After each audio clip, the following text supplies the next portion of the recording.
బాబాయ్ వర్సెస్ అబ్బాయి గొడవలు మళ్ళీ తెర మీదకొచ్చింది. విషయానికొస్తే మార్చ్ 2 యాహ్! 'సమరసింహారెడ్డి' సినిమాని రిలీజ్ చేస్తున్నారు. మార్చ్ 1న 'మిరపకాయ' రిలీజ్ అవుతుంది. 'రవితేజ మిరపకాయ్.' అయితే ఈ 2 సినిమాలని మేము రిలీజ్ చేస్తున్నామని ఇంతకుముందే 2 వారాల క్రితమే ప్రకటించుకున్నారు.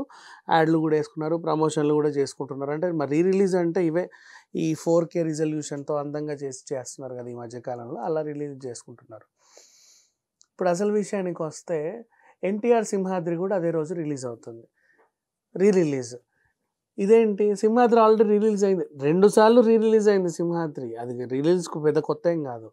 మళ్ళీ తెస్తుండేసరికి కావాలనే కయ్యానికి కాలు దువ్వుతున్నారు. వీళ్ళేదో గొడవ పెట్టడానికి రిలీజ్ చేస్తున్నారనే వాదన తెర మీదకొచ్చింది. నిజానికి బాబాయ్, అబ్బాయి పోటీ పడడం ఇదేం కొత్తే కాదు. డైరెక్ట్ సినిమాలతోనే పైగా సంక్రాంతి రేస్‌లో సినిమాలతో పాటు వచ్చారు. ఎప్పుడో 2016 అనుకుంటా. ఈ 'నాన్నకు ప్రేమతో' అండ్ 'డిక్టేటర్' ఒకేసారి వచ్చాయి సంక్రాంతి సినిమాలో. అప్పుడు వీళ్ళిద్దరి మధ్యలో అంత దూరం ఇవేం లేవు. అంటే ఉన్న జనాలకు తెలియవేమో, మళ్ళీ అసలు లేవేమో. బట్ వాటెవర్ ఎక్కువ పట్టించుకోలే. ఫ్యాన్స్ దీన్ని ఆదరించారు, దాన్ని ఆదరించారు. అనుకోకుండా 'నాన్నకు ప్రేమతో' హిట్ అయింది. 'డిక్టేటర్' కొంచెం ఫ్లాప్ అయింది. సంక్రాంతి సినిమా పండగ కూడా అయిపోయింది.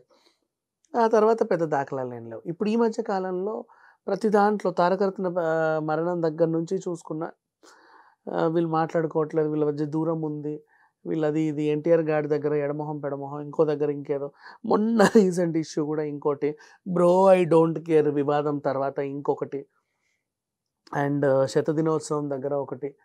ఇట్లా ప్రతి దాంట్లో వీళ్ళు బాబాయ్ వర్సెస్ అబ్బాయి అని మళ్ళీ నిన్న గాక మొన్న వాడి ఫ్లెక్సీలు బిగించేసాయి వెంటనే జల్దీ అని చెప్పి బాలయ్య అనడం.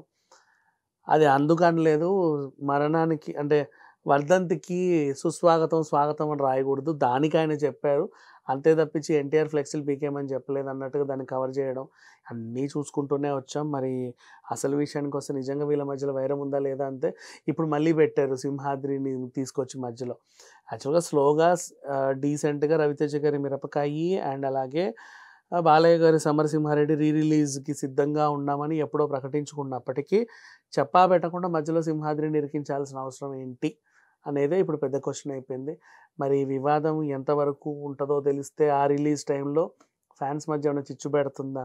ఇంకేమైనా చేస్తుంటే మార్చ్ 1, 2 తేదీ వరకు ఆగి చూడాల్సిందే. Thank you so much.